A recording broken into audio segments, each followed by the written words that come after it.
Hello friends, welcome to our channel ACS crime story time. दोस्तों, आज के समय में किसी भी केस को सॉल्व करने के लिए पुलिस सबसे पहले कॉल डिटेल रिकॉर्ड्स चेक करती है। पर आज का हमारा केस उस वक्त का है जब पुलिस CDR चेक करने की आदी नहीं थी। ये केस उन शुरुआती केसेस में से एक था जिसमें पहली बार कोर्ट ने डिजिटल और टेक्निकल एविडेंस को स्वीकार किया था।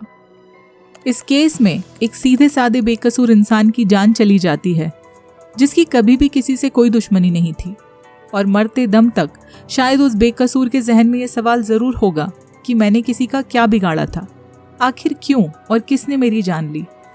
क्या थी ये पूरी कहानी, आइए जानते हैं। कहानी में आगे बढ़ने से पहले अगर आप चैनल पर नए हैं तो ACS crime story time channel को सब्सक्राइब कर लीजिए और बेल आइकन को प्रेस कर दीजिए। ये कहानी शुरू होती है बेंगलोर के बनशंकरी इलाके से। यहाँ दो परिवार रहते थे जो करीब 15 सालों से पड़ोसी थे और एक दूसरे के फैमिली फ्रेंड्स भी थे। इन्हीं में से एक परिवार का बेटा था BA गिरीश।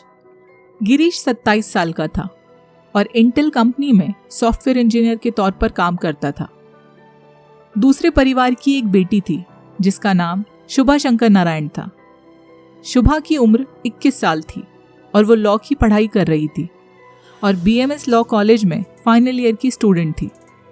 दोनों परिवार एक दूसरे को बहुत सालों से जानते थे और तब वो लोग अपनी दोस्ती को रिश्तेदारी में बदलने का तय कर लेते हैं और गिरीश और शुभा का रिश्ता पक्का कर देते हैं। शुभा और गिरीश भी एक दूसरे को सालों से जानते थे और वो भी इस रिश्ते के लिए हाँ कर देते हैं। सब कुछ बहुत अच्छा चल रहा था और 30 नवंबर 2003 के दिन शुभा और गिरीश की सगाई हो जाती है। अब दोनों फोन पर बातें करने लगते हैं और एक दूसरे से मिलने जुलने लगते हैं।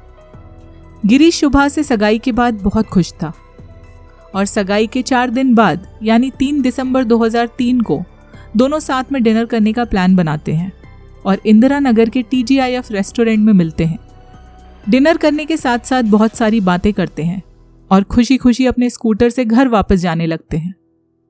उनके घर के रास्ते में रिंग रोड पर एक एयर व्यू पॉइंट था जहां से एयरपोर्ट दिखता था और वहां से प्लेन्स को लैंड होते हुए देखा जा सकता था। उस वक्त रात के करीब 9:30 बज रहे थे और रात के उस अंधेरे में एयर व्यू पॉइंट का नज़ारा भी बहुत खूबसूरत था।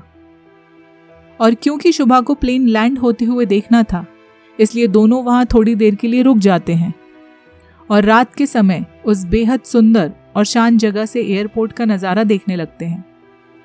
वो दोनों प्लेन को देख ही रहे थे कि तभी अचानक अंधेरे में से कोई अनजान शख्स बिना कुछ बोले, बगैर किसी चेतावनी के, बिना कोई आवाज़ किए सीधे गिरीश के सिर पर लोहे की किसी चीज़ से जोरदार हमला कर देता है और इससे पहले कि कोई कुछ समझ पाता वो वहाँ से भाग जाता है। गिरीश चोट लगने की वजह से वहीं गिर जाता है और शुभा हड़बड़ाकर मदद ढूंढने लगती है। तभी वहां से कार में एक कपल जा रहा था और शुभा उनसे गिरीश को हॉस्पिटल छोड़ने के लिए मदद मांगती है। वो कपल शुभा और गिरीश की मदद करते हैं और उन्हें पास ही के मणिपाल हॉस्पिटल तक पहुंचा देते हैं। डॉक्टर्स गिरीश का इलाज शुरू कर देते हैं, पर अगले दिन सुबह डॉक्टर्स गिरीश को मृत घोषित कर देते हैं। गिरीश के पिता उसी दिन विवेक नगर पुलिस स्टेशन में FIR दर्ज करवाते हैं और इस केस के इन्वेस्टिगेटिंग ऑफिसर KA नैनिया अपनी जांच शुरू कर देते हैं। वो शुभा का स्टेटमेंट रिकॉर्ड करते हैं और शुभा उन्हें बताती है कि कैसे एक अनजान व्यक्ति ने लूटपाट के इरादे से अचानक गिरीश पर हमला कर दिया और इससे पहले कि वो लोग संभल पाते वो वहां से भाग गया। पुलिस के सीनियर ऑफिसर्स को भी ये केस रॉबरी का ही लगता है क्योंकि रिंग रोड का वो सुनसान इलाका लूटपाट के लिए बदनाम था। पुलिस इसी एंगल से अपनी जांच में लग जाती है, पर बहुत दिन बीत जाने के बाद भी उन्हें कोई सुराग नहीं मिलता और केस आगे नहीं बढ़ पाता। इसके बाद पुलिस अपनी जांच का दायरा बढ़ाती है और इस केस के दूसरे पहलुओं पर भी छानबीन शुरू कर देती है। पुलिस गिरीश की पर्सनल लाइफ और उसके दोस्तों से पूछताछ करती है कि क्या उसकी किसी से कोई दुश्मनी थी या उसकी मौत से किसी को फायदा हो सकता था, पर पुलिस को कुछ भी हाथ नहीं लगता क्योंकि गिरीश बहुत ही सीधा साधा इंसान था जिसकी किसी से कोई दुश्मनी नहीं थी। और क्योंकि गिरीश और शुभा की सगाई 4 दिन पहले ही हुई थी इसलिए पुलिस को शक होता है कि शायद कोई इनके रिश्ते से खुश नहीं था। इसलिए पुलिस सगाई की वीडियो रिकॉर्डिंग्स खंगालने लगती है कि शायद वहां से कोई सुराग मिल जाए। उन वीडियोस में पुलिस को एक बात बड़ी अजीब लगती है। उन्हें शुभा का बिहेवियर थोड़ा अटपटा लगता है। ऐसा लग रहा था जैसे शुभा सगाई में खुश नहीं थी और वहां होते हुए भी वहां नहीं थी। पर जब शुभा के कॉलेज का एक जूनियर अरुण वर्मा वहां आता है तो वो बड़ी खुशी से गिरीश से उसको इंट्रोड्यूस कराती है। वो अचानक खुश लगने लगती है। इसके बाद पुलिस अरुण वर्मा के बारे में पता लगाने लगती है। 19 साल का अरुण BMS लॉ कॉलेज में शुभा का जूनियर था। उनके कॉलेज के दोस्तों से पता चलता है कि शुभा और अरुण लव रिलेशन में थे। इसके बाद पुलिस ने शुभा और गिरीश की फैमिली से पूछा कि क्या शुभा का रिश्ता जबरदस्ती गिरीश से किया गया था, जिस पर उनके घर वाले साफ मना कर देते हैं कि ऐसा कुछ नहीं था। उन दिनों पुलिस डिजिटल और टेक्निकल इंफॉर्मेशन की आदी नहीं थी, पर क्योंकि इस केस को सॉल्व करने के लिए कोई पुख्ता सबूत नहीं मिल पा रहा था, इसलिए इस केस के इन्वेस्टिगेटिंग ऑफिसर शुभा की कॉल डिटेल रिपोर्ट्स निकलवाते हैं और उससे जो इन्फॉर्मेशन मिलती है उससे केस का रुख बदल जाता है।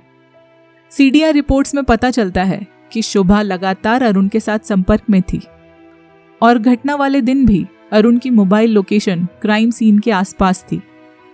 अब पुलिस अरुण को पूछताछ के लिए पुलिस स्टेशन बुलाती है, पर अरुण वहां अलग ही कहानी बताता है। अरुण कहता है कि वो उस घटना वाले दिन बेंगलोर में था ही नहीं। इस पर पुलिस को जरा सा भी यकीन नहीं होता। इसके बाद पुलिस अरुण को जाने के लिए कहती है और अरुण पुलिस स्टेशन से निकलते ही फौरन सबसे पहले शुभा को ही कॉल करता है। इसके बाद पुलिस शुभा की ब्यूटिशियन और फैमिली फ्रेंड हेमा से पूछताछ करती है। तब हेमा पुलिस को बताती है कि शुभा इस सगाई से खुश नहीं थी और उसने हेमा को इस बारे में अपने पेरेंट्स से बात करने के लिए भी कहा था। हेमा ने पुलिस को बताया कि शुभा को गिरीश का सिंपल लाइफस्टाइल पसंद नहीं था, वो उससे पीछा छुड़ाना चाहती थी। शुभा ने हेमा से कहा था कि काश गिरीश मर जाए तो वो अरुण से शादी कर लेगी। हेमा को उस वक्त लगा कि शुभा मजाक में ऐसा बोल रही है और सगाई वाले दिन भी शुभा ने हेमा से कहा था कि भले ही सगाई हो जाए पर वो एक दिन अरुण के साथ भाग जाएगी। हेमा के अलावा पुलिस ने शुभा की 2 और फ्रेंड से पूछताछ की थी, जिसमें उन दोनों ने भी पुलिस को बताया कि शुभा को गिरीश पसंद नहीं था, पर उन्हें नहीं पता था कि शुभा ऐसा कुछ कर सकती है।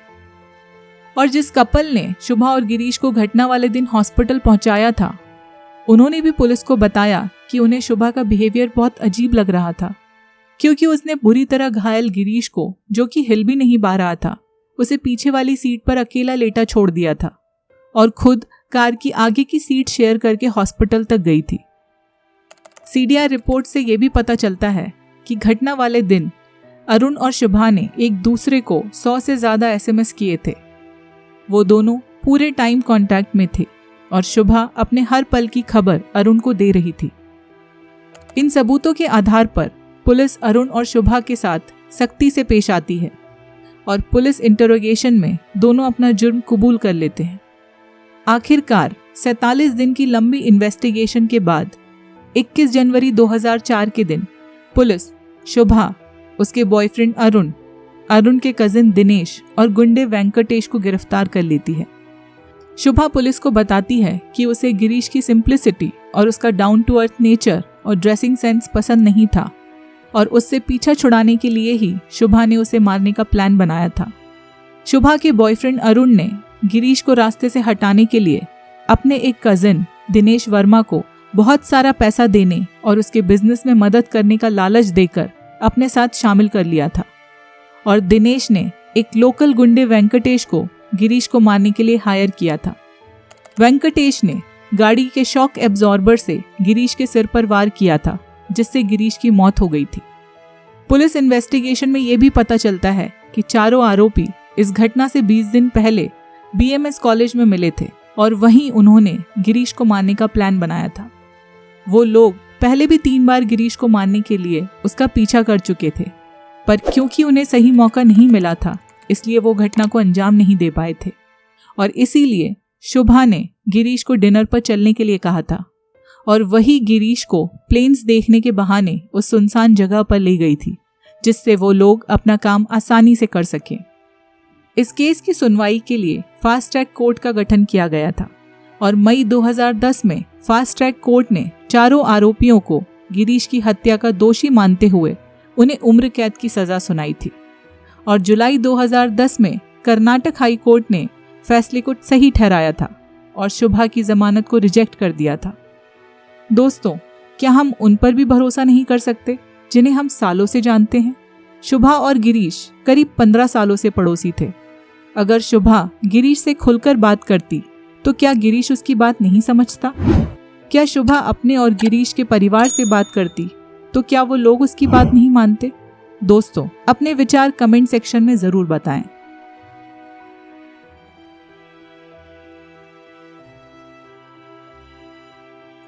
दोस्तों, अगर आपको ये वीडियो पसंद आया हो तो वीडियो को एक लाइक जरूर कर दीजिए और चैनल को सब्सक्राइब कर लीजिए। अपना और अपने परिवार का ख्याल रखिए। Thank you.